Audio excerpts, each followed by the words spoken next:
buenas tardes. Bienvenidos a esta tercera sesión de escenarios de discusión con arqueólogos. Tenemos a una invitada muy especial el día de hoy, la arqueóloga Leonor Herrera Ángel, con quien vamos a hablar sobre su trayectoria de vida, su trayectoria profesional, sus investigaciones y trabajos arqueológicos en diferentes partes del país. El propósito de estos espacios es buscar en una charla amena e informal acercarnos un poco a la vida de los arqueólogos que han construido y han hecho la historia de la arqueología de este país. Me complace mucho, Leonor, que estés aquí con nosotros el día de hoy. Muchas gracias por aceptar la invitación. Sé que estás ahora mismo en Palestina, en Manizales, y ahora nos acompañas en la tarde de hoy. Entonces te agradezco mucho. Bueno, gracias. Bienvenida por tu a este invitación. espacio. Entonces, bueno, empecemos. Bueno. En un artículo que tú publicabas por allá recientemente, en la revista Maguaré en 2014, que tiene un título, por supuesto, muy curioso, El panel de las momias, decías que te identificabas como antropóloga arqueóloga y hacías una diferenciación con los antropólogos para referirte a los antropólogos sociales. Cuéntanos un poco esa trayectoria. ¿Cómo empezaste la antropología y cómo terminas en arqueología? Bueno, yo empecé haciendo etnografía. Mi tesis de grado fue un estudio de la comunidad indígena Cuna de Arquía. Y después, en esta época era muy difícil para los antropólogos y los arqueólogos también encontrar trabajo. ¿Estamos hablando de qué año más o menos? Estamos hablando del año como 69 o 70, mejor dicho, esto hace los años de la pera. Bueno, en aquella época se graduaba uno y era muy difícil conseguir empleo, y salía uno muy bien pues de la Universidad de los Andes, una universidad de reputación. Lo había formado a uno el doctor Raigel Dolmatov y su esposa y otros profesores muy eminentes, pero no había mercado para la arqueología, para esa profesión. Entonces salí a dar clases en el colegio en el cual me había graduado de bachillerato. Finalmente, el único puesto que conseguí, bueno, fue con el Instituto de Crédito Territorial para hacer antropología aplicada. Bueno, pues todo un cambio de lo que había estudiado yo y todo lo demás. Bueno, ahí estuve como 2 años, y después yo siempre había querido estudiar en el exterior y me conseguí una beca para estudiar en Inglaterra. Entonces tenía que estudiar urbanismo porque eran unas becas que no daban tanto como a personas, sino personas que estuvieran en una institución y estuvieran respaldadas por una institución, y la institución tenía que comprometerse a volverlo a emplear a uno una vez que uno regresara de hacer la especialización. Entonces yo estaba... ¿Y eso era en antropología urbana? Eso era en antropología urbana, y entonces estudié en un centro que ya no existe, la Universidad de Londres, también de mucha reputación y todo, y regresé, y antes de regresar, el Instituto de Crédito Territorial decidió cancelarme el contrato. Entonces regresé y no tenía empleo. Regresé con una especialización que era como más, que tenía más amplitud para encontrar empleo, más posibilidades. Sin embargo, no encontré empleo. Entonces terminé en el Instituto Colombiano de Antropología, donde me dieron, conseguí un puesto como investigadora, no como ahora, como con contratos ni nada, sino un puesto de planta. Y aquí mi colega y amiga Inés San Miguel, nos graduamos casi juntas, y ella también pues estudió antropología, y también yo también entré al Instituto Colombiano de Antropología cuando ella estaba más o menos en la... ¿Ustedes son de la primera promoción? Sí, la primera promoción solo salió una persona, que fue un Juan Yangues, un panameño. Ajá. Todos nos demoramos, en lugar de demorarnos 6 meses haciendo la tesis, nos demoramos como 1 año. Entonces eso no ha cambiado. Nos graduamos entonces los de la primera promoción se graduaron con los de la segunda promoción. Entonces, pero la promoción como grandecita fue la segunda. Bueno, ¿Con quiénes te graduaste? de esa época? Ay, ¿con quién me gradué? Que por ejemplo con Susana Gull, con Álvaro Salasti, con Jorge Morales. ¿Con quién más me gradué yo? Antonio Gómez y con Jorge Morales. Sí, Jorge Morales, pues yo creo que han oído hablar de Jorge Morales. Él fue toda la vida profesor de la Universidad de los Andes. Bueno, Álvaro Salasti entró a estudiar antropología y luego se graduó y luego estudió Derecho, entonces desapareció de la antropología. Entonces, no solo era que no encontraban puestos, sino que a veces se cambiaban de profesión a otra profesión como más. Bueno, entonces me dijeron que me contrataron para la estación Pedrera, que hacía investigaciones en la Amazonía. Entonces llegué yo al río Mirití, Paraná, a hacer etnografía con los Yucuna Matapí. Y ahí estuve yo creo que como un año haciendo trabajos de campo, en antropología social. Pero luego hubo una situación personal que me hizo recapacitar sobre si yo quería seguir siendo etnóloga. Y justo en esos días, en Inglaterra, unos militares ingleses organizaron una expedición científica al Amazonas. Entonces, la cosa la organizaron los militares ingleses y se contactaron con los militares colombianos y armaron todo. Nosotros éramos, mejor dicho, y empezaron a buscar científicos. Entonces, había biólogos, antropólogos, arqueólogos, geólogos y toda clase de gente. Estamos hablando de los 70s. Del año 77. 77. Okay. Entonces, bueno, nosotros éramos como al mismo tiempo el objeto, éramos como la disculpa de estos militares que querían una aventura en el Amazonas. Entonces aquí estoy yo, de escala humana, de una cosa impresionante que es la nariz del diablo en los rápidos de Araraquara. Es una cosa absolutamente bella e impresionante, y sobre todo que como por allá no hay casi elevaciones, esto es una cosa muy rara. Entonces, entre la gente que contactaron en Inglaterra estaba Warwick Bray, quien en el año 60-64, había trabajado primero en Calima, no el primer trabajo en Calima, porque el primer trabajo en Calima lo hizo Roberto Pineda Giraldo, pero Warwick fue con otra expedición inglesa, que los ingleses son muy dados a esto de las expediciones, y en Inglaterra parece que era muy fácil armar expediciones, entonces los expedicionarios se iban de compañía en compañía y poquitos iban recogiendo la plática y luego ya tenían y podían venirse a hacer. Bueno, entonces Warwick Bray vino con esta expedición de arqueólogos cuando estaban en construcción el lago Calima. Pero ellos no venían a hacer un rescate porque en ese momento eso no existía, era hacer rescate. Ellos vinieron porque la compañía que estaba construyendo la represa de Calima era inglesa. Entonces esa era la conexión, y entonces llegaron y hicieron un trabajo relativamente corto porque era poco tiempo. Ellos no tenían eran arqueólogos ya graduados con doctorado y todo lo demás, pero no tenían mucha experiencia en América Latina. Y las posibilidades del fondo del actual lago Calima eran impresionantes. Hay unas aerofotografías de antes de que lo inundaran y había cantidades de cosas que uno dice, bueno, y realmente estos jóvenes pues no tenían, y no había la infraestructura ni la idea de que esto era una cosa enorme, llena de camellones de cultivo y de toda clase de cosas. Hicieron lo que pudieron, ¿sí? Bueno.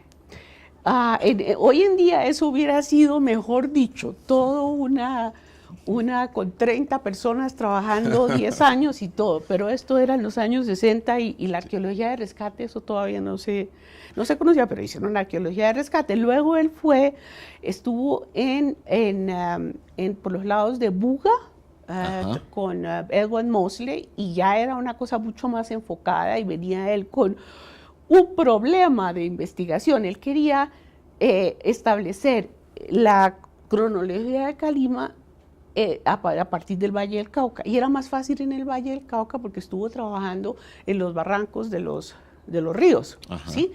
Y hizo un trabajo muy, muy bueno, y en estos días Marianne Cardales de Shrimp, la arqueóloga inglesa, Sí. volvió a los sitios que él trabajó y otros sitios, está haciendo una arqueología supremamente interesante, que tampoco es de rescate, pero es una arqueología sin tiestos, basada en barrenos profundísimos y en estudio de suelos para saber la forma como han cambiado los cauces de los ríos y cómo han influido en la población, en los cambios de la población, los cambios de clima y todo esto, pues como siguiendo la tradición de Warwick. Sí. Pero bueno, entonces volvamos a este punto. Entonces, ese es el antecedente por el cual Warwick Bray aparece en esta expedición. En Araraquara, ¿Y cómo terminan unos militares británicos en Colombia haciendo investigaciones en la Amazonía? Bueno, ellos no hacían las investigaciones, ellos eran el soporte, era la logística, y eso es lo que querían hacer, y por eso en cierto sentido nosotros éramos tanto el objeto como la disculpa del viaje de ellos, y eran colombianos. Y bueno, en arqueología comentabas que había resultados en términos de estudios de suelos, de los primeros reportes de androsoles y demás, pero ¿y en las otras áreas hubo alguna clase de aportes, publicaciones y demás de esa expedición del 77? ¿De esto? Sí. Sí. Hicimos un artículo en la revista colombiana de antropología. Pero ustedes como antropólogos, pero me decías que había botánicos, que había otras disciplinas. Sí, o sea, por su lado, por ejemplo, nosotros trabajamos con un geólogo que nos ayudó mucho con aquello de las terras pretas y todo, pero yo creo que cada uno, ellos casi todos recibieron después como parte como premio de su participación o una de las cosas que conllevaba la participación, recibieron becas para ir a estudiar a Londres, a hacer una especialización, un curso en Londres. Yo también fui a volví a Inglaterra, pero ya entonces enfocada a la arqueología. Entonces, sí, esta gente trabajó, publicó, pero cada uno como en su campo. Sí. Bueno. Okay. Listo. Voy a volver a tus inicios y a Raigel Dolmatov, a Doña Alicia. Bueno. Te reclutaron, empiezas en los Andes. Sí. Recientemente conocimos las revelaciones de Augusto Yuela sobre la vida de Raigel Dolmatov previo a su llegada a Colombia.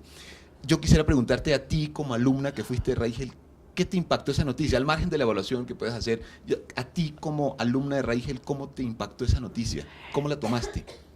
Me dio muy duro que él no hubiera confiado, que no se hubiera salido él del closet por su cuenta, ¿sí? Que hubiera esperado, o ¿por qué no habló? ¿Por qué? Sí, eso era lo que yo sentía como rabia, es que hemos debido saberlo no a través de otras personas y a través de pues un movimiento que es muy lógico en Alemania, que están buscando y siguen buscando culpables y todo lo demás, y toda esa gente metida en eso, obsesionada y todo, pero nosotros hemos debido saberlo por él. Él ha debido aceptarse a sí mismo y presentarse como, pues obviamente tuvo un cambio radical de lo que supuestamente fue, según la investigación de Yuela, y lo que llegó a ser en Colombia. Sí. Entonces, eso fue el sentimiento un poco de rabia que yo sentí cuando empezaron con esas noticias. ¿Cómo se ve la obra del maestro después de semejante revelación? ¿Tú cómo la ves? Y eso no cambia. Okay. Para mí no cambia, sigue teniendo todo el valor del mundo. Él era una persona supremamente orgullosa, soberbia, aristocrática, ¿sí? Entonces no se me hace raro esos antecedentes, pero para mí no cambió nada de como yo consideré la obra de él antes o después, mejor dicho.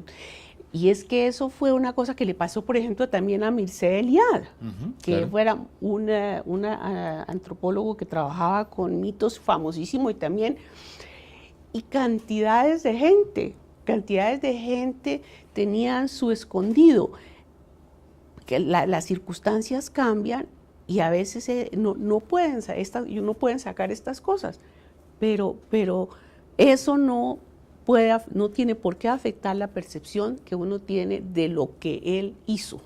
Ok.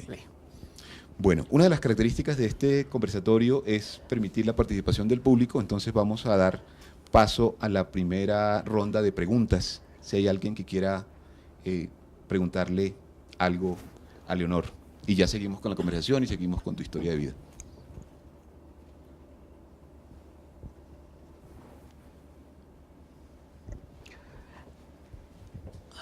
Bueno, por aquí antes de salir de Araraquara, entonces, esto es una excavación absolutamente muy significativa. Sí, a la orilla del río Araraquara, y donde se logró establecer la secuencia de ocupaciones, de complejos, de culturas en la región de Araraquara. Entonces, este señor de acá es Colin McEwan, que era un alumno muy bueno de Warwick Bray y que después se trabajó en un museo muy famoso en Estados Unidos, en el Field Museum, y ahora es curador del Museo del Hombre de la parte de América Latina, o no sé, del Museo del Hombre. El segundo es un soldado, teníamos toda clase de soldados, oficiales, suboficiales colombianos, Warwick Bray, y un soldado inglés. Es un suboficial inglés, no me equivoco, se llama Jeff, y obviamente es anglo-indio, ¿sí? Que no es nada raro. Bueno. Dale, buenas tardes. Buenas. Mi pregunta es, cuando tú estuviste pues, en la zona del Amazonas, dijiste que estuviste por Araraquara, ¿tú no tuviste ningún problema como con la guerrilla, como pues estaban en auge, o no, nunca tuviste ningún tipo de problema de ese estilo cuando estuviste haciendo ninguna de tus trabajábamos con los militares colombianos, y los militares colombianos decían que por allá en las cabeceras de uno de los afluentes, por allá arriba estaba la guerrilla. Bueno, pero eso era ya como una cosa por allá escondida. Y ahora, pues mejor dicho, uno lo que oye es que la situación para hacer investigaciones radicalmente opuesta. No había nada de estas cosas, no había ni paramilitarismo, ni guerrilla, ni nada. Y los indígenas no se habían puesto las pilas todavía, y uno podía ir y hablar con el indígena y decirle, mire, yo quiero hacer unas excavaciones acá, y no tenía que hablar con el jefe, o no tenía que negociar ni nada. No, estas cosas no pasaban en eso, no era la época en que estaban pasando, era un mundo totalmente distinto, sí. Mejor dicho, uno dice, qué suerte tuve.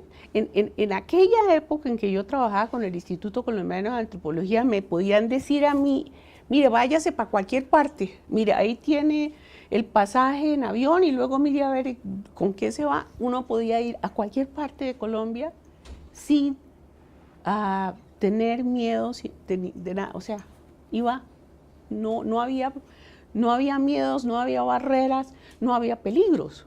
Entonces era un mundo maravilloso realmente. Ok.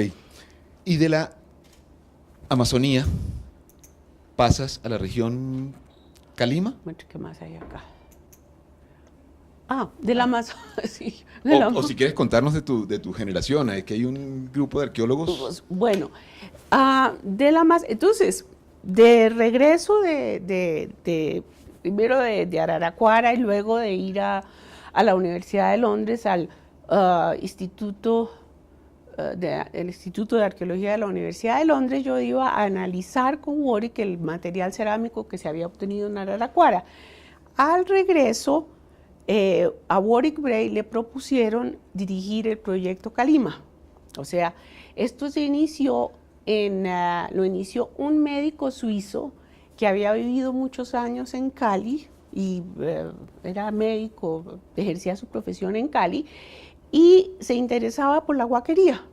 Y tenía un huaquero de cabecera, y en los fines de semana iba con el huaquero a observar qué era lo que hacía el huaquero. Le llamaba mucho la atención y empezó a pensar, pero qué pena que toda esta información se pierda.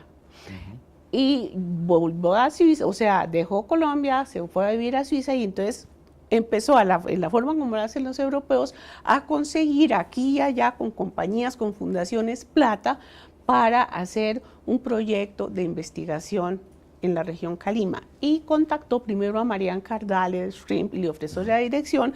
Mariana le dijo no, está Warwick Bray que ya tiene experiencia tanto en Calima como en la suela plana del Valle del Cauca, dígale a él, y Warwick aceptó. Entonces, Warwick llegó y en esta época era cuando estaba Álvaro Soto en el Instituto Colombiano de Antropología y cualquier proyecto de investigación extranjero tenía que venir al Instituto Colombiano de Antropología y ceñirse a la ley 680. Esa es la famosa resolución 626 bis. ¿O resolución o ley? Resolución. 686 bis. Sí. Por la cual se reglamentan las actividades de expediciones científicas extranjeras de índole antropológica. Entonces, que tuvo un impacto bueno para algunas personas y otras personas lo ven muy críticamente. ¿Tú puedes contarnos qué significaba esa reglamentación que luego se cayó? Bueno, significaba, por ejemplo, lo que pasó en el caso mío, que si Warwick Bray quería venir a hacer investigaciones arqueológicas en Colombia, en Calima, tenía que tener una contrapartida colombiana del Instituto, preferiblemente del Instituto Colombiano de Antropología. Que si Warwick Bray o el proyecto Calima compraba materiales, equipo, entonces al irse tenía que dejárselos al Instituto Colombiano de Antropología, pero tenía una cosa muy importante que fue crucial para la arqueología del suroccidente colombiano. El proyecto de investigación extranjero tenía que en alguna forma colaborar usando su presupuesto con la arqueología colombiana. Y en el caso nuestro, entonces se obligó a que el proyecto Calima llevara, en lugar de llegar a terreno y contratar trabajadores, que eso es mucho más fácil y más barato, tenía que contratar estudiantes de antropología. Entonces llevarlos al campo, no había que pagarles, pero había que llevarlos, transportarlos y sostenerlos. Y eso fue muy importante porque, oye, ¿cómo te vayan? Una cara conocida. Bueno, porque mucha gente como Diógenes Patiño, como Héctor Salgado, y bueno, yo no sé qué más, otra gente, tenía no solamente a Gonzalo Correal, que voluntariamente se llevaba a la gente a sus excavaciones, y eso fue básico para mucha gente, sino que contaron con Calima. Entonces, que eran, antes de pensar bueno, teníamos obreros allí en el campo como para los trabajos más rudos, pero había que llevarse a los estudiantes y entrenar a los estudiantes y aguantarse a los estudiantes, y esto fue una cosa muy buena. Y eso lo hacía por ese mecanismo del instituto. Sí, porque tú comentabas en la universidad poca práctica.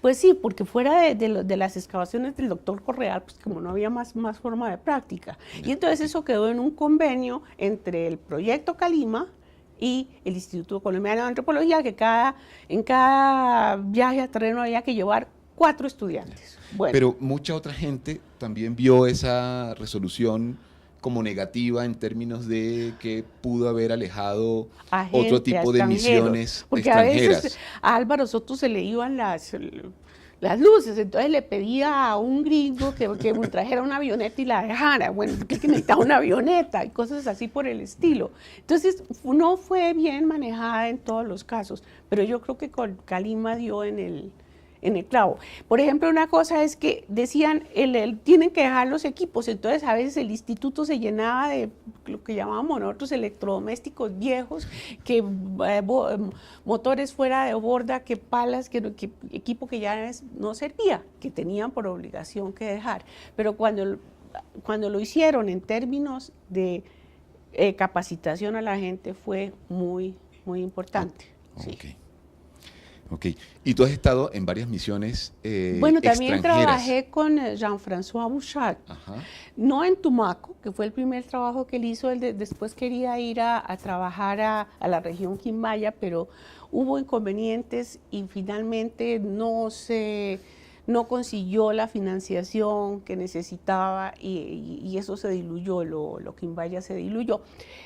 Hay, bueno, una cosa que me pareció que tal vez les iba a gustar, ver las caras cuando todavía eran relativamente jóvenes de muchas de las personas que ustedes tienen que haber oído nombrar, pues porque las han O leído, leído, ¿sí? Entonces ahí está, exactamente. por ejemplo, Álvaro Chávez, que murió hace mucho tiempo. Están Iraida Vargas y Mario Zanoja, que eran los arqueólogos más sobresalientes en Venezuela en esa época. Mario había hecho su doctorado en Francia, pero había caído bajo dijéramos, no el dominio, sino la influencia de Betty Meggers y Clifford Evans. Clifford Evans tomó esta fotografía y poco después murió. Y en los años, ¿qué? 70, esto era en los años 80, la religión arqueológica en Colombia era la seriación.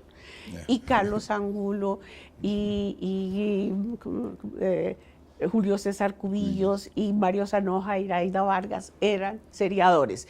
Y eran Esta foto es del curso que hicieron en Barranquilla, ¿no? el curso que se hizo en del Barranquilla, curso. sí. Ok. Entonces que Betty y Clifford Evans dictaron este curso en Barranquilla e invitaron a gente.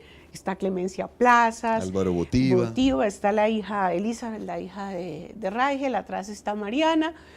Y fue mejor dicho, en estas cosas empezaron a plasmar eso de reunirse y hacer cosas y compartir, sobre todo en el suroccidente.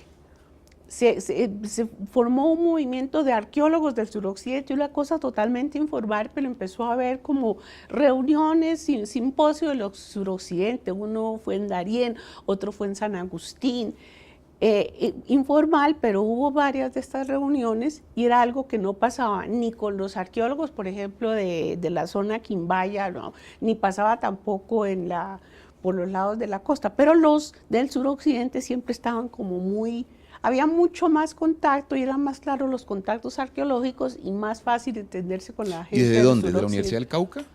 ¿O De desde la dónde universidad. se hacían esas? Creo que O a una través se de hizo en Procalima. Procalima organiza.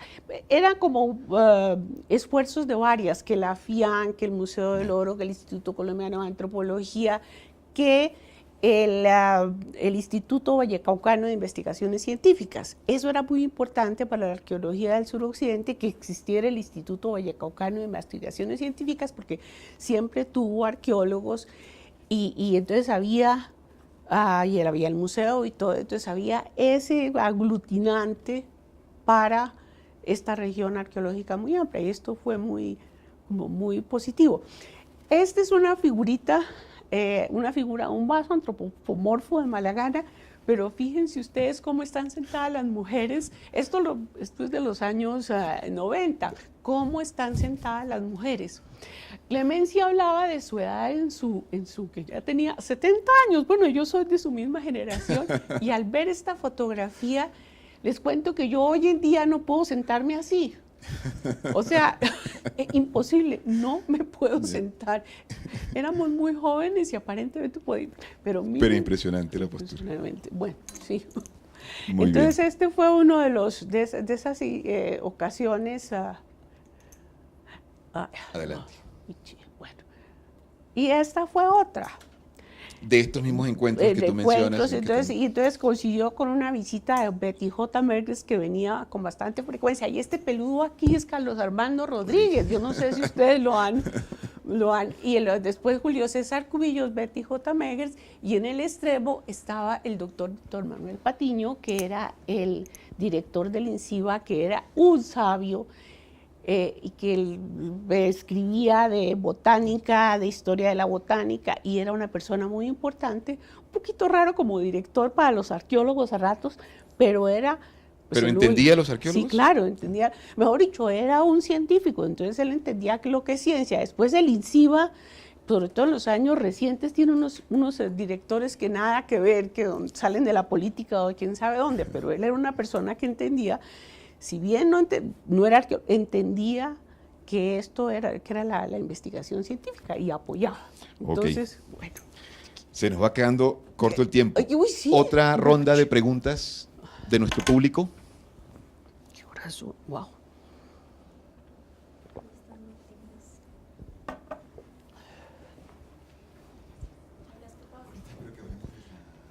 Bueno, buenas tardes. Yo creo que viendo el título de la diapositiva tal vez más adelante, pero iba a preguntar sobre un poco la experiencia, aprovechando que pues tocó el tema de INCIBA, sobre cómo fue durante esa época la gestión del proyecto Procalima y digamos cómo enfrentó digamos las circunstancias de digamos de la concepción de patrimonio en esa época en el país, un poco antes y durante la Constitución del 91 y también un poco cómo fue esa noticia cuando sucedió todo lo de Malagana, cómo fue ese control. Sí, realmente cómo fue ese ejercicio de patrimonio desde los inicios del proyecto Procalima. ¿Qué tal si sí. Bueno, esto es algo que es un poquito criticado. Nosotros íbamos en Calima, con el proyecto Calima. Mariana y yo nos íbamos 2 o 3 veces al año en viajes cortos de 15 días y visitábamos las fincas que nos interesaban y entrábamos en contacto con los dueños, conseguíamos los permisos de investigación y en Darién, tanto en Restrepo como en Darién, visitábamos a los huaqueros, porque la huaquería estaba activa y uno podía recuperar información con los huaqueros de lo que se acordaban, por ejemplo, de los contextos, de los ajuares y todo lo demás. Este es el señor Bernardo Rendón, que había sido huaquero y en esos tiempos era un pequeño intermediario de precolombinos, pero era una persona que tenía una memoria increíble y fue mucho lo que nos ayudó a nosotros en la investigación. Bueno, entonces nosotros, con Mariana veníamos y visitábamos al señor Rendón, tomábamos datos de las últimas cosas que le habían llevado y de qué sabía él sobre las cosas, y luego Warwick Bray venía en mitad del año, 2 meses, y entonces armábamos la investigación, como 2 o 3 grupos trabajando en diferentes, éramos 3 arqueólogos, Marian Cardale, Warwick Bray y yo. Y éramos también como 10, 20 con trabajadores. Entonces estábamos 2 o 3 meses trabajando intensamente en el campo, pero era mucho lo que nos ayudaba estas sesiones que teníamos para con este señor. Generalmente los huaqueros no recordaban mucho. Y una cosa que recuerdo yo en Calima es que alguna vez fuimos a visitar un huaquero y salió con una caja de cartón donde se empacaban las pijamas, donde venían empacadas las pijamas, y la abrió y era un pectoral y unas cosas de oro absolutamente impresionantes. Pues nosotros veíamos eso, documentábamos eso, pero nosotros, mejor dicho, yo era la delegada del Instituto Colombiano de Antropología, pero mi posición era estar callada, yo no podía hacer nada, o sea, no era de nuestra incumbencia, y la huaquería era activa en la zona. Entonces, pues el Instituto Vallecaucano de Investigaciones Científicas hacía investigaciones, Carlos Armando y todo, pero eso es una cosa que siempre ha ido paralela. Y era, por supuesto,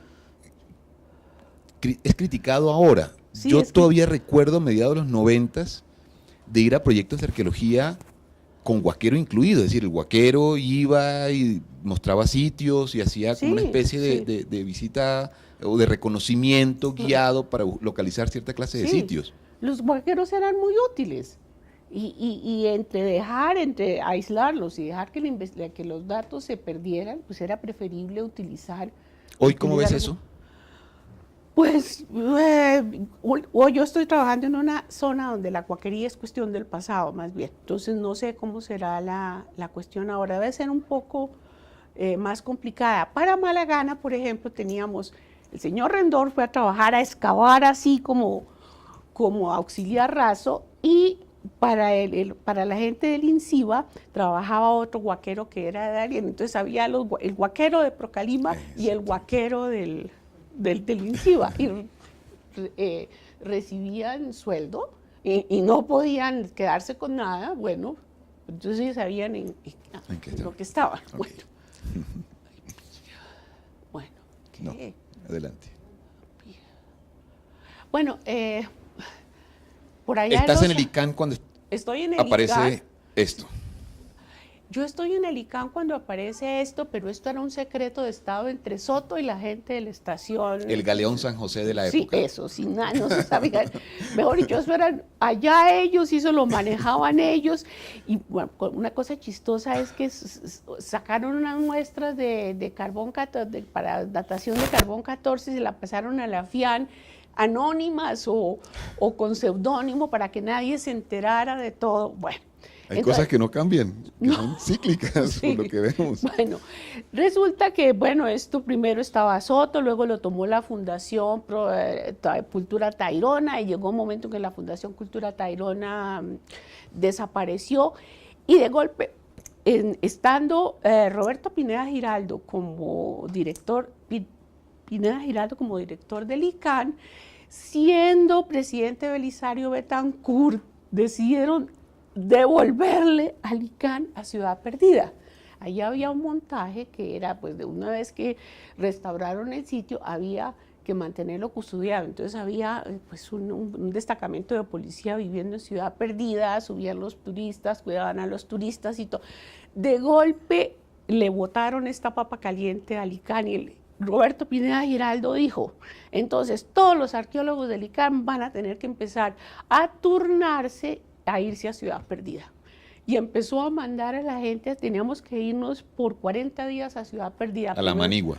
Sí, obligados. Entonces, creo que fue el momento en que Álvaro Chávez renunció, dijo que nos iba para Ciudad Perdida, y yo no sé, María Victoria Uribe también renunció, Álvaro Botiva fue, y mejor dicho, juró que nunca más volvería, y yo fui, me fascinó, y esto pues, fue una de las experiencias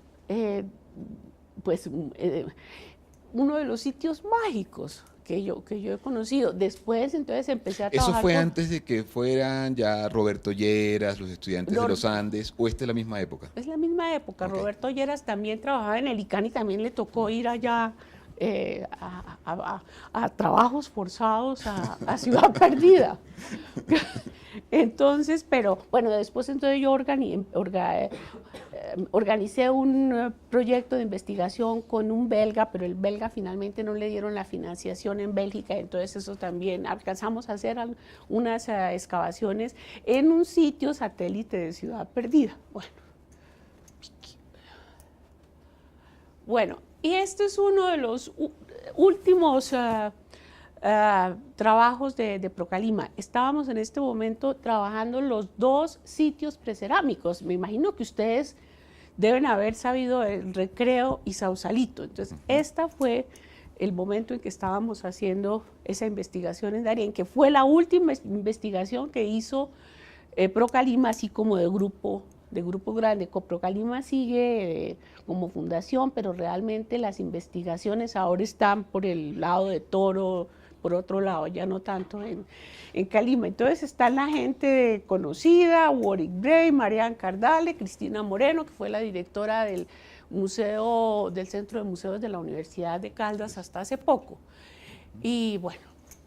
Leonor, ya que hablas de esta investigación y ahorita que estás en Palestina, me imagino que nos vas a hablar más adelante, pero ¿qué pasó con las investigaciones sobre el poblamiento temprano en Colombia? Esa temática, ¿por qué se dejó a un lado? ¿Cómo que se dejó a un lado? Cuéntanos. Pues está alborotadísimo, ¿ves tú? ¿Dónde? Pues lo ponemos en el Medio Cauca. Okay. En el Medio Cuéntanos. Cauca. Pues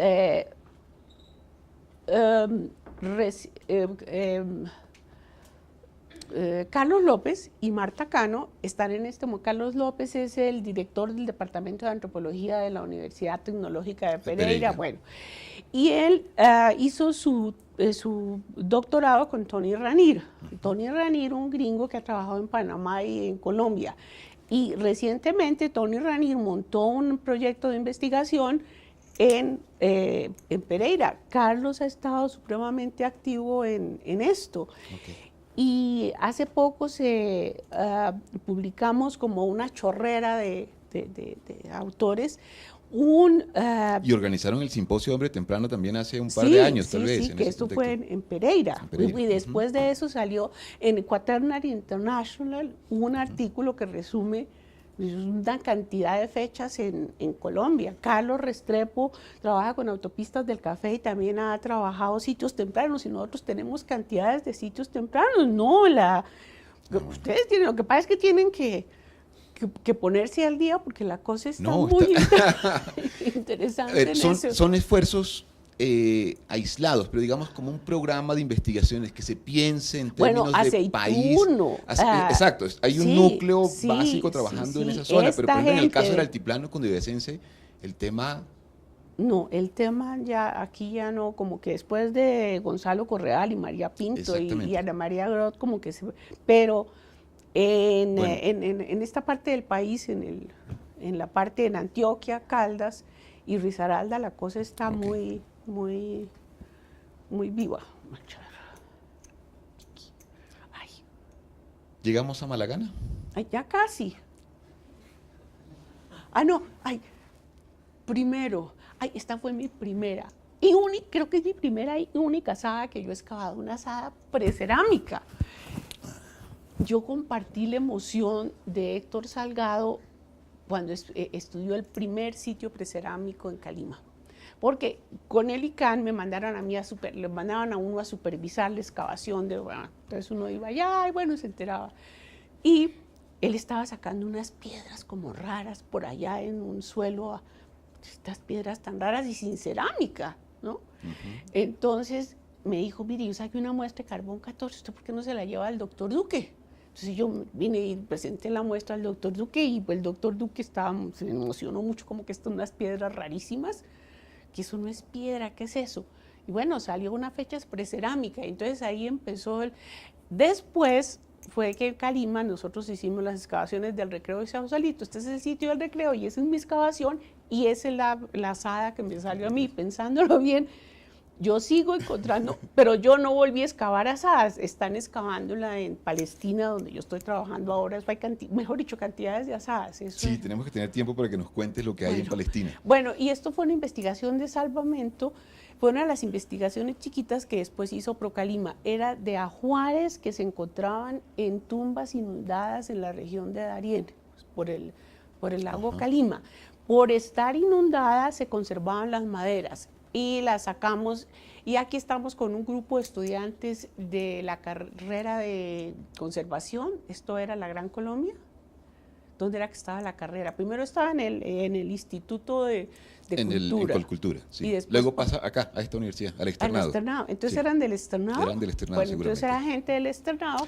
Pues ahí estaba Patricia Ramírez, si no estoy mal, que es la conservadora actual del museo, Sí, ahí del estaba. ICANN, de Esto ese era grupo. con un chico que no me acuerdo cómo se llamaba, pero fuimos como 20 y excavamos tumbas y bueno y todo. Entonces son los químicos que había que echarles para que no les entraran. Sí, Bueno, sí, entonces sí. eso fue como, y esto era por allá metido en una plantación de pino y eso era puro pantano, pero fue toda una experiencia. Bueno, entonces, bueno, y aquí estoy en Antigua, Sierra Nevada de Santa Marta, en una excavación con Diógenes Patiño. Entonces, después de Ciudad Perdida, empecé un trabajo en la vertiente occidental de la Sierra Nevada de Santa Marta con la Fundación Pro Sierra Nevada de Santa Marta. Esto es hacia el lado de la Ciénaga Grande, Sí, la sí, vertiente occidental. sí. De ese sitio hubo ese reporte inicial y nunca hubo más investigaciones, ¿no? No, no más. Y este era un caso, quien me estaba preguntando, ya era con la guerrilla. O sea, esto era terreno de la guerrilla. Y yo quería seguir haciendo investigaciones más arriba en la sierra de este sitio y me acuerdo que la guerrilla me bajó. Me montaron en una mula y me devolvió la guerrilla. Entonces ya unos pocos años la situación había cambiado. Y ya en los 90 ya fueron los pares. Los paras, bueno. Entonces ahora... Bueno, esto, una vez Miriam Jimeno, estando yo en el ICANN, Miriam Jimeno se fue a alguna parte y de golpe llegué un día al ICANN y me dijeron, usted es la directora encargada. Y dije, no, déjense, no me molesten, no. La secretaria, mire, Leonor, que usted es la directora encargada, véngase al pues sí, me había dejado encargada, entonces estuve como 10 días encargada y esta era la imponente oficina de la directora del ICANN con 2 teléfonos y todo lo demás. Entonces es la única vez que he tenido un puesto así como importante, bueno. Y bueno, alguien quería ver Malagana. Entonces, bueno, sí, eso era Malagana, pues antes de que nosotros, de que llegáramos a hacer la investigación. Nosotros oímos de Malagana, Marián Cardale y yo, estando en Calima hablando con ese guaquero que les mostré. Entonces, él había estado en Malagana y le habían dado unas cosas que habían sacado de Malagana y ya las estaba negociando y él había estado presente en los hallazgos y se acordaba y entonces nosotros empezamos ahí mismo a tomar toda la información y empezamos a montar un poquito el contexto de lo que era Malagana.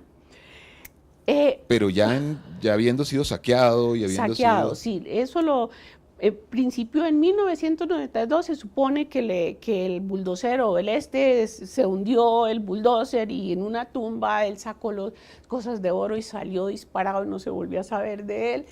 Las cosas quedaron un poquito tapadas, pero empezó a meterse gente a guaquear y empezó a llevar cosas al Museo del Oro. Entonces, nosotros llegamos a saber a través de Clemencia Plazas que estaban llegando cosas de Malagana. Ya para el 93 se volvió muy público y entonces el sitio fue guaqueado masivamente. Esto es unas aventuras, el Espectador tenía un magazine dominical y eran las aventuras del gato, que era un muchacho que era como un detective aficionado y todo lo demás. Y era, mejor dicho, llamó tanto la atención de la gente. Esto es como una reproducción de una fotografía en un periódico de él. Entonces, tanto que llegó a hacer una tira cómica. Eso era como la fiebre del oro, era otra vez el cuento de la fiebre del oro. Y todo. Ustedes después fueron a hacer etnografía con los guaqueros y con la gente que participó, ¿cierto? ¿Fuiste tú? Bueno, no. Después de la investigación, entonces nosotros iniciamos las investigaciones en 1994.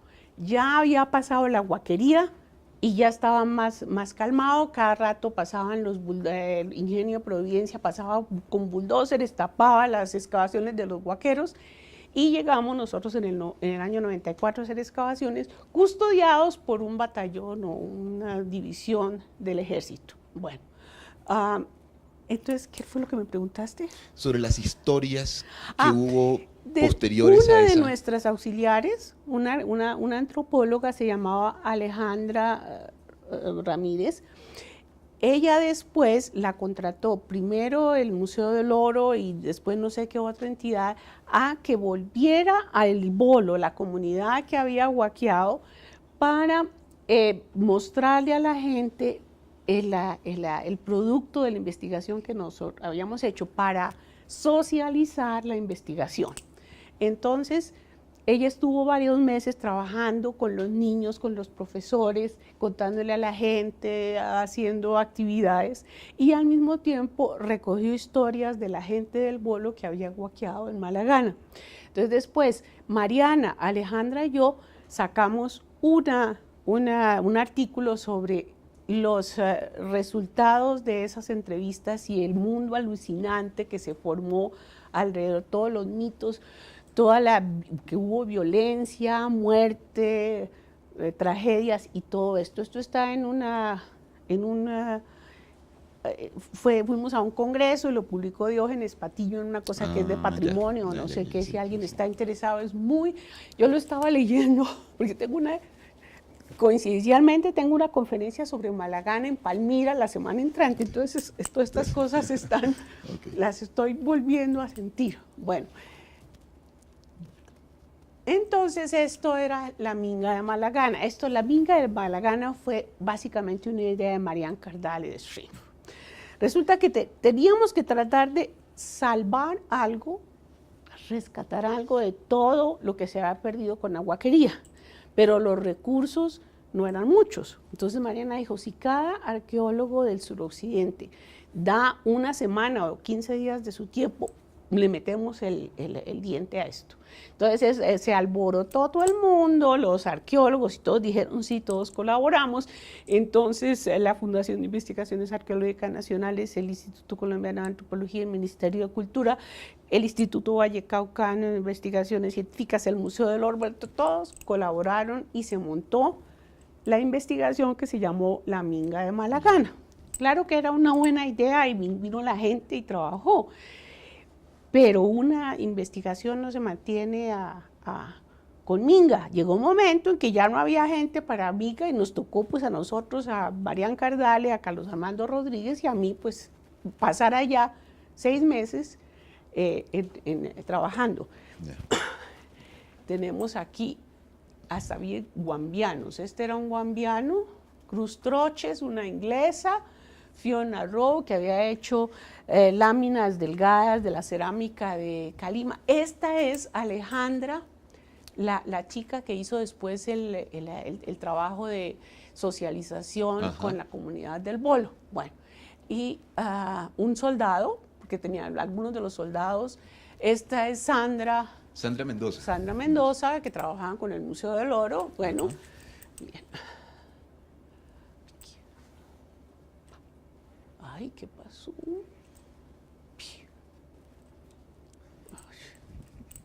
Si quieres solamente tú. El pin así, pin. Ajá, bueno. Entonces,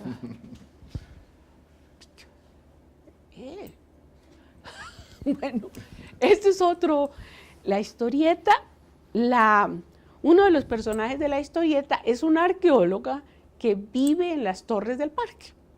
Es esta señora, y yo soy arqueóloga y está trabajando en Malagana. Según la historieta, en la historieta no se llama Malagana, se llama Santa María, por relación con la Plaza de Toros de Santa María. Entonces, como a veces la ficción va con la realidad, yo no creo que el señor tuviera idea de que, pero pues supuestamente esa soy yo, y esa es la visión de la excavación en Malagana, porque esto, mejor dicho, bueno, esto era como realmente era el sitio. Entonces nos hicieron, la alcaldía de Palmira nos hizo un rancho con techo de paroy y paredes de, ¿cómo se llama?, de esterilla. Ajá. Nos pusieron unas letrinas y unos tanques de agua. Ese era el carrito, el jeep de Procalima, y esas eran las excavaciones. Nosotros esto es de la minga. Esto es de la minga, la minga. La minga duró mejor dicho, entre finales de 1994 y 1995, socorro, y se nos acabó el tiempo. Bueno. Y esto es como lo veía él, como una cueva. Realmente no era una cueva, pero es como lo ve. Yeah. Me pareció tan bueno. Y una cosa que fue muy raro que no hicimos antes de empezar con Malagana es que no nos conseguimos las aerofotografías. Uno generalmente con cualquier investigación se va al CODAS y lo primero que hace es conseguirse las aerofotografías. Nosotros las conseguimos después de la minga de Malagana y vimos esta cosa increíble. Esto es unos terraplenes, ¿sí? Uh-huh. Enormes, absolutamente enormes. Entonces, con Marian Cardale montamos para el año 2001 una excavación de esos. La huaquería se dio en esta parte de acá. Parece que una de las cosas que mencionan Álvaro Botiva y David Stemper y todos son unas especies de montículos. Esto ya no estaba, porque fue precisamente tratando de aplanar estas cosas que se encontró el sitio. Esto ya no existía cuando nosotros decíamos, caramba, ¿qué se pasó? Bueno, ¿y qué hago para que se...? Bueno, y entonces Mariana tenía una excavación, excavaba la zanja que rodeaba el terraplén, y yo excavaba sobre el terraplén. Entonces me tocaba guarecerme con esa ¿cómo se llama? Esa cosita, ¿cómo se llama? ¿Qué cosa? ¿La carpa? Eso, sí, una carpita. Una carpita. Entonces, que era, yo la llamaba mi caracol. Ya. Bueno, bueno, entonces después de eso llegamos a Palestina. Este es la construcción del aeropuerto de Ese Palestina. proyecto lleva 10 años. 10 años, ¿Cómo has sí. hecho para mantener ese proyecto 10 años? ¿O cómo han hecho para mantener ese proyecto 10 años? Pues creo que el problema es que se está demorando más de lo que... No es mantenerlo, sino que ha tenido que durar tanto tiempo porque no ha habido una financiación continua. Hay de golpe un año, 6 meses, entonces ha habido interrupciones. Entonces a veces teníamos una financiación de la aeronáutica civil y logramos trabajar seguido como un año, pero ha sido una cosa interrumpida. Y en este momento hay varios sitios que faltan por investigar, pero la planeación del aeropuerto cambió. Primero iba a ser un aeropuerto de 2.600 metros de largo, una pista y por problemas de diseño, los terraplenes empezaron a caerse, a deslizarse, entonces decidieron que van a hacer una pista más chiquita de 1.800 metros. Entonces, sitios que teníamos que haber trabajado nosotros, ya no los vamos a trabajar, los trabajarán dentro de muchos años cuando decidan ampliar este aeropuerto si es que terminan de construirlo. Sí, okay. Desde 2010 está prácticamente parado, o sea, las obras están paradas desde el 2010. Primero, porque se empezaron a deslizar los terraplenes y no podían seguir así. Tuvieron entonces que evaluar los diseños, cambiar los diseños, y ahora viene la consecución de los fondos y eso está complicado. Okay. Tenemos Entonces, un par de minutos más. Bueno, Cuéntanos 30 personas llegamos a trabajar Okay. al mismo tiempo en este proyecto. Ajá. En este proyecto que lo financia pues el Inficaldas, la gobernación de Caldas, y que lo ha manejado por mucho tiempo el Centro de Museos de la Universidad de Caldas. Entonces, aquí es la cabecera de la pista y por aquí va a quedar el terminal. Entonces, esto ya son cosas partes que se han aplanado y que están ahí esperando van a cambiar el diseño. Les tocó cambiar la orientación un poquito, 1 grado, y eso implica, yo no sé, 1 grado, cuántos metros. Y la cabecera de la pista va a ser sobre pilotes como el puente helicoidal de Pereira. ¿Hay quien ha oído hablar del puente helicoidal de Pereira? Bueno, entonces va a ser eso. Bueno, esta es la gente que estaba trabajando conmigo en el 2010. Leonor, y sobre esta foto quiero hacerte ya una pregunta de cierre. Solo tuviste una experiencia, creo que en los Andes, como docente, pero en tus proyectos has involucrado generaciones de arqueólogos que se han formado contigo, ¿cierto? Esa ha sido como tu trayectoria de formación de personas. Sí, sí. Y esta es una escuela más o menos de arqueología para mucha gente, proyecto de Aerocafé en este momento. Ya están por todas partes. Estuvieron trabajando en Nueva Esperanza, aquí por el lado de la sabana de Bogotá, y por todas partes están la gente de Palestina. Y ahora están metidos en Pacífico 3. Ahora, ojo, que hay oportunidades de arqueología de rescate. Están escasísimos los arqueólogos, los auxiliares, no dan abasto, porque va a haber mucha construcción de carreteras, sobre todo.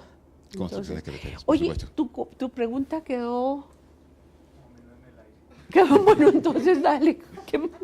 No, era sobre, digamos, cómo fue la gestión desde Procalima en cuanto a como toda la idea de la construcción de patrimonio durante la situación de Malagana, que pues, sí, durante Malagana, y un poco cuando se introdujo toda esta cuestión de la constitución del 91.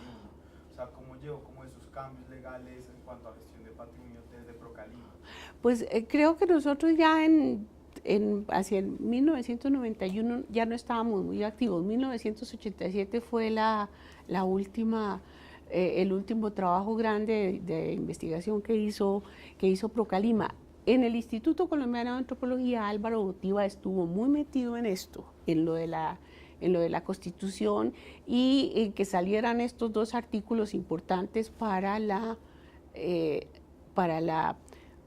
Protección del patrimonio. del patrimonio. Ujú. Entonces, pero pues nosotros en Calima íbamos a hacer la investigación, trabajábamos con la gente, pero no había como ahora la obligación de socializar los conocimientos. Con Malagana esto sí se dio. O sea, este proyecto que llevó a cabo Alejandra Gómez fue muy importante para revertir a la comunidad la investigación. Y ahora todos los proyectos de arqueología de rescate deben sacar publicaciones, hacer difusión, conferencias, y eso lo estamos haciendo en Palestina. En cuanto a Malagana, la presencia de nosotros allá implicaba meternos con el patrimonio y no con la defensa del patrimonio, sino con el rescate de la información, de lo que se pudiera de información que se perdió durante la gran huaquería de Malagana.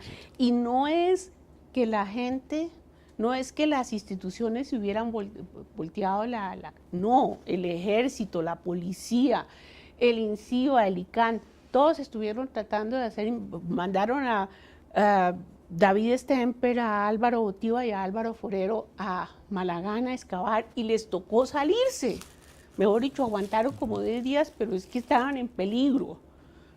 Nosotros pudimos trabajar porque ya la fiebre de la huaquería había pasado y estábamos protegidos por el ejército, que entre otras cosas estaba ahí porque esta finca, esta hacienda era un paso de la guerrilla. Entonces, una buena disculpa para tener el ejército ahí era, para vigilar que no la guerrilla, era que nosotros estábamos ahí trabajando y ellos nos estaban brindando protección. Pero todo esto que hacemos nosotros es, la investigación es para protegernos, sino para rescatar el patrimonio, el conocimiento, pero no nos compete a nosotros estar en función de policía, ¿sí? Sí. ¿Te quedó tu pregunta? Bueno, entonces, Leonor. para el caso de, lo que yo quería mostrarles, para el caso de Palestina, sacamos esto. Entonces, esto es un resumen que te paso uno a ti. Muchas gracias. Y otro para la biblioteca. Ok. Bueno. Leonor, muchas gracias. Vamos a leer este texto, vamos a revisarlo y te agradezco muchísimo este tiempo que has dedicado a nosotros, que has dedicado a estos muchachos que son estudiantes en su mayoría de arqueología. Te agradecemos, Inés, por la asistencia y a todos, muchísimas gracias por venir. Ay, Dios mío. Claro que sí.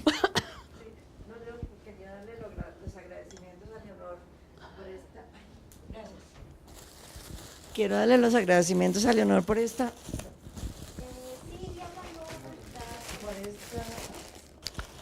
bueno, yo siempre he enseñado, entonces tengo la voz un poco fuerte.